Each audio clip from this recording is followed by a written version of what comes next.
রবের সাথে কিছু কথা। আমি বললাম, আমাকে কেউ সাহায্য করে না। আল্লাহ বললেন, আমি মুমিনদের সাহায্য করব। আমি বললাম, আমার পাপ অনেক। আল্লাহ বললেন, আমি তওবাকারীদের ভালোবাসি। আমি বললাম, আমি সব সময় অসুস্থ থাকি। আল্লাহ বললেন, আমি কোরআন নিয়ামই রেখেছি। আমি বললাম, এই দুনিয়া আমার ভালো লাগে না। আল্লাহ বললেন, পরকাল, ইহকাল অপেক্ষা শ্রেয়। 5, আমি বললাম, বিজয় অনেক দূরে। আল্লাহ বললেন, নিশ্চয় আল্লাহ সাহায্য নিকটবর্তী। আমি বললাম, আমার কেউ নেই। আল্লাহ বললেন, যে ব্যক্তি আল্লাহর উপর ভরসা করে তার জন্য আল্লাহই যথেষ্ট।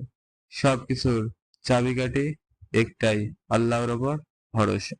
তিনি কখনো ব্যর্থ হতে দেন